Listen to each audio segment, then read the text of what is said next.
Hey everyone, welcome back to Sapna study academy. आज हम पढ़ेंगे क्लास 9 साइंस का chapter number 5 the fundamental unit of life. जैसे कि हमने कभी घर बनाना हो तो घर बनाने के लिए हमसे सबसे पहले क्या चाहिए? ईंट चाहिए। तो ईंट को हम किसी भी घर की बेसिक यूनिट कह सकते हैं। जैसे कि घर की बेसिक यूनिट ईंट है, उसी से घर बनेगा, तो वैसे ही हमारी लाइफ की जो बेसिक यूनिट है जिससे हमारा पूरा का पूरा लाइफ बनती है, उसे हम कहते हैं सेल। तो सेल को किसी भी ऑर्गेनिज्म की बेसिक यूनिट कहा जाता है। तो हम सेल को किस तरह से डिफाइन करेंगे कि सेल है स्ट्रक्चरल और functional unit of life. Cell को डिस्कवर किया था रॉबर्ट हुक ने इन 1665 में। जो रॉबर्ट हुक हैं वो एक कॉर को एग्जामिन कर रहे थे। कॉर क्या हो गया? जैसे किसी की पेड़ की छाल का कोई सब्सटेंस हम क्या कहेंगे? कॉर कहेंगे। तो जैसे ही वो एग्जामिन कर रहे थे, वो माइक्रोस्कोप से देख रहे थे, तो उन्होंने देखा जो इसका स्ट्रक्चर है एकदम मधुमक्खी के छत्ते की तरह बन रहा है, जिसे हम हनीकॉम्ब कहते हैं। तो वैसा जैसा उसका स्ट्रक्चर आ रहा था। मधुमक्खी का छत्ता होता है, अभी उसमें छोटे छोटे से बॉक्सेस बने हुए हैं। छोटे छोटे बॉक्सेस हैं, इन्हें उन्होंने नाम दिया सेल का। और सेल एक्चुअली में एक लैटिन वर्ड है जिसका मीनिंग होता है स्मॉल रूम। आगे हम देख लेते हैं टाइप्स ऑफ सेल। 2 टाइप्स में इसे क्लासिफाई किया हुआ है। एक है प्रोकैरियोट्स और सेकंड है यूकैरियोट्स। प्रोकैरियोट्स को अगर हम बात करें तो इसमें ओनली सिंगल क्रोमोसोम्स ही हमें देखने को मिलते हैं। सिंगल क्रोमोसोम क्या हो गया कि इसमें एसेक्सुअल रिप्रोडक्शन होता है। ओनली सिंगल पेरेंट इसमें इन्वॉल्व होगा। ये यूनिसेलुलर होते हैं, एक ही तरह के सेल से मिलके बने होते हैं। इसमें जो न्यूक्लियस है वो अब्सेंट होता है, प्रिमिटिव है। प्रिमिटिव क्या होता है? पुराना है। इसमें न्यूक्लियर मेम्ब्रेन भी नहीं होता है। और इसका बेस्ट एग्जाम्पल है बैक्टीरिया। हम यूकैरियोट्स को देखें तो ये सिंगल या फिर मल्टी क्रोमोसोम्स भी इसमें देखने को मिलते हैं। अभी हम जो ह्यूमन है, हम किसके अंडर आएंगे? वो आएंगे हम यूकैरियोट्स के, क्योंकि हमारे अंदर फादर के भी क्रोमोसोम्स होते हैं और मदर के भी। अगर हमारे पास मल्टीपल क्रोमोसोम्स हैं, मतलब ये क्या है? सेक्सुअल भी हो सकता है, सेक्सुअल भी, मतलब 2 पेरेंट भी इन्वॉल्व हो सकते हैं या फिर सिंगल पेरेंट में इसमें कई बार इन्वॉल्व होता है। बहुत तरह के सेल से मिलके बना होता है। न्यूक्लियस जो है इसमें प्रेजेंट है और ये काफ़ी एडवांस है। वो वाला कैसा था? प्रिमिटिव था, और ये एडवांस है। इसके अंदर न्यूक्लियर मेम्ब्रेन होती है। और बेस्ट एग्जाम्पल है प्लांट सेल और एनिमल सेल। आगे हम एनिमल सेल और प्लांट सेल को भी डिफ्रेंशिएट कर लेते हैं। ये है आपका एनिमल सेल और ये है प्लांट सेल। इनके बीच में क्या क्या डिफरेंसेस हैं? सबसे पहले हम बात करते हैं सेल वॉल की। तो सेल वॉल कौन सी है? ये वाली अंदर वाली जो आपको लाइन दिख रही है, इसे हम क्या कहते हैं? Cell wall. तो जो सेल वॉल है वो प्लांट में प्रेजेंट होती है और एनिमल्स में अब्सेंट होती है। सेकंड आता है प्लास्टिड्स। तो प्लांट सेल में एक ग्रीन तरह का सब्सटेंस होता है जिसके अंदर जो प्लास्टिड कंटेन करते हैं। ये आगे हम प्लास्टिड के बारे में पढ़ेंगे। तो प्लांट सेल में प्लास्टिड जो होते हैं प्रेजेंट है, और एनिमल में क्या हो गया? कोई प्लास्टिड वहां पे नहीं होता है। थर्ड आ जाते हैं आपके सेंट्रियोल्स। सेंट्रियोल्स है आपका ये वाला जो आपको दिख रहा है, यहाँ पे होता है सेंट्रियोल। एनिमल सेल में हमें सेंट्रियोल देखने को मिलता है, लेकिन प्लांट सेल में किसी तरह का कोई सेंट्रियोल नहीं होता है। फोर्थ आता है वैक्यूल्स का। वैक्यूल्स ये वाला जो आप देखेंगे, ये वाला जो बड़ा सा आपको इमेज दिख रही है, इसे हम कहते हैं वैक्यूल्स, जो प्लांट सेल में मौजूद होते हैं और इनका साइज जो है बहुत ज़्यादा होता है। और एनिमल सेल में कोई किसी तरह का वैक्यूल्स होता नहीं है। अगर बाई चांस हो भी जाए तो उनका साइज जो है वो बहुत ही छोटा छोटा रहता है। कुछ टर्म्स आती हैं, जैसे फर्स्ट है डिफ्यूजन। डिफ्यूजन क्या हो जाता है? जब हम जाते हैं high concentration to low concentration में। डिफ्यूजन किस में होता है? गैसेस में होता है। जैसे मान लो ये सेल है, यहाँ पे आपकी जो कंसंट्रेशन है बहुत ज़्यादा है, और यहाँ पे जो सराउंडिंग है उसकी वहाँ की कंसंट्रेशन क्या है? बहुत कम है। सेल में ऑक्सीजन बहुत ज़्यादा है और जो एनवायरनमेंट है वहाँ पे ऑक्सीजन कम है।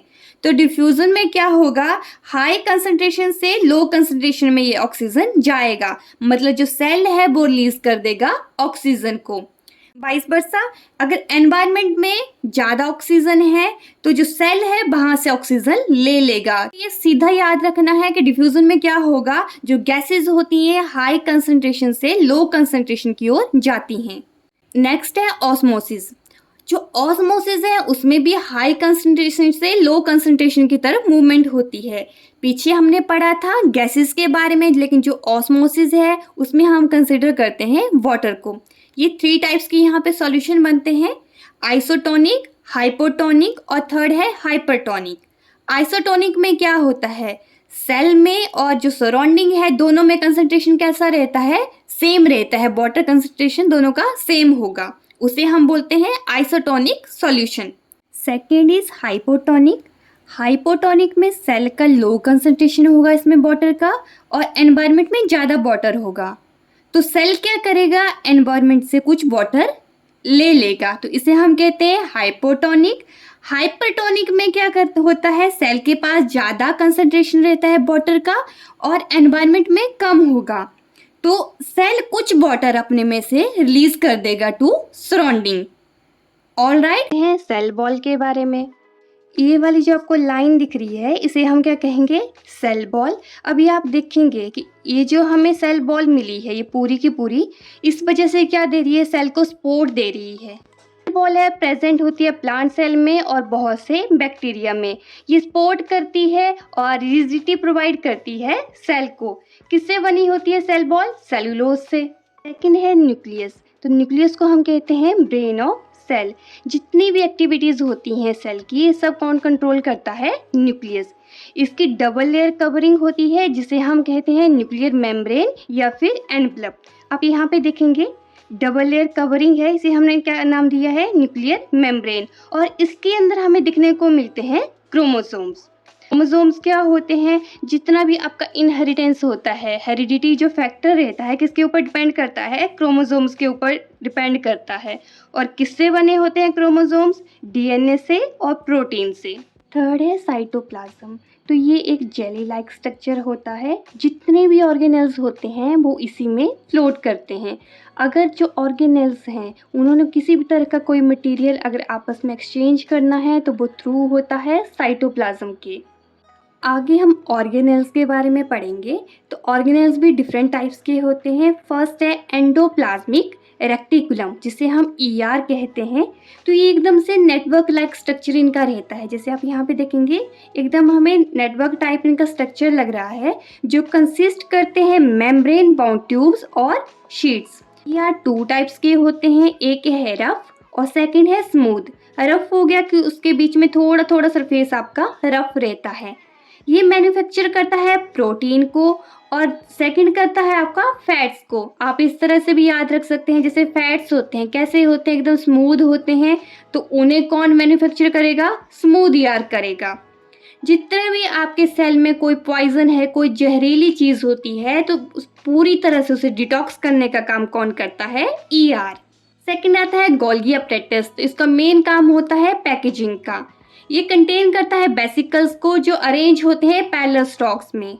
जितना भी आपका मटेरियल जो ईआर ने बनाया होता है उसे वो डिफरेंट पार्ट्स ऑफ सेल में सप्लाई करता है।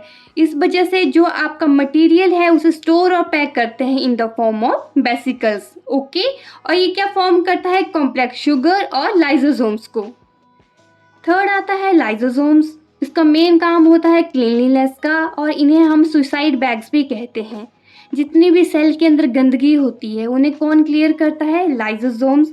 और ये डाइजेस्ट करते हैं जितना भी आपका फॉरेन मटेरियल होता है, जैसे कोई फूड होगा, बैक्टीरिया होगा, तो पूरी की पूरी तरह से इन्हें ये डाइजेस्ट कर लेता है। अगर मान लो कभी सेल आपका बहुत ज़्यादा गंदा हो रहा है तो ये धीरे धीरे सेल को ही फिनिश कर देता है। इस वजह से इसे नाम दिया गया है सुसाइड बैग्स का। नेक्स्ट है माइटोकॉन्ड्रिया, इसे हम कहते हैं पावर हाउस ऑफ सेल। जितनी भी आपकी केमिकल एक्टिविटीज होती हैं उनके लिए प्रोवाइड करता है energy in the form of ATP, adenosine triphosphate.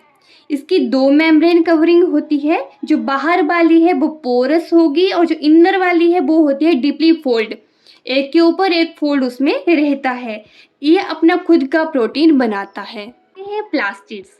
जब हमने एनिमल सेल और प्लांट सेल के बीच में डिफ्रेंशिएट किया था तो हमने देखा था प्लास्टिड किस में पाए जाते हैं, प्लांट सेल में। 3 टाइप्स के ये रहते हैं, क्लोरोप्लास्ट, लिकोप्लास्ट और क्रोमोप्लास्ट। क्लोरोप्लास्ट मीन्स किससे बना है? क्लोरोफिल से। कौन सा कलर होगा? ग्रीन कलर होगा। लिकोप्लास्ट या तो व्हाइट कलर होगा या फिर कोई कलर ही नहीं होगा। क्रोमो मीन्स कलरफुल होगा। काफी कलरफुल इसके हमें देखने को मिलते हैं। आगे आता है वैक्यूल्स, जो लास्ट ऑर्गेनेल है। इसका मेन काम होता है स्टोरेज का। जो वैक्यूल्स होते हैं मेनली प्रेजेंट होते हैं प्लांट सेल में। अगर एनिमल सेल में होंगे भी तो बहुत छोटे छोटे साइज में इनका वहाँ पे रहता है। प्लांट सेल में इनका साइज इतना बड़ा होता है कि जो 50 to 90% स्पेस है यही ऑक्यूपाई करते हैं। इस वजह से ये सेल को रिजिडिटी भी प्रोवाइड करते हैं और जितने भी सब्सटेंसेस हैं like sugar, protein, amino acid, ये सारे के सारे वैक्यूल्स में ही स्टोर होते हैं। तो जो आपकी बुक में डायग्राम दी हुई है प्लांट सेल और एनिमल सेल में, उसमें सारे के सारे टर्म्स वहाँ पे हमें दिखने को मिलेगी। जैसे हमने क्लोरोप्लास्ट पढ़ा, ये वाला आपका क्लोरोप्लास्ट है। माइटोकॉन्ड्रिया क्या होता है? ये वाला जो आपको डायग्राम यहाँ पे दिख रही है इसे हम क्या कहेंगे? माइटोकॉन्ड्रिया। और क्या हमने पढ़ा था? गोल्गी अपरेटस पढ़ा था। ये वाले आपके दिखेंगे कैसे है, पैरेलल हैं एक दूसरे के, तो इन्हें हम क्या बोलते हैं? गोल्गी अपरेटस बोलते हैं। इसके साथ ही आपके और भी चीज़ें हैं, जैसे ईआर के बारे में हमने पढ़ा था। ये क्या है आपका?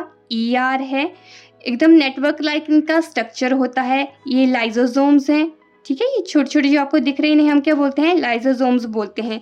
तो इस तरह से आप अपनी बुक में इन सब की जो आपका प्लेसमेंट रहता है आप सबको देख सकते हैं। ये वाला चैप्टर भी हमारा अभी फिनिश होता है। आई होप आपको पूरी तरह से ये चैप्टर क्लियर हो गया हो। अगर फिर भी आपका कोई डाउट रहता है तो कमेंट कीजिए। अगर कोई आप सजेशन देना चाहते हैं तो वो भी आप कमेंट में बता सकते हैं। मिलते हैं नेक्स्ट चैप्टर के साथ नेक्स्ट वीडियो में। तब तक के लिए thank you and please do like, share and subscribe to my YouTube channel. Thank you.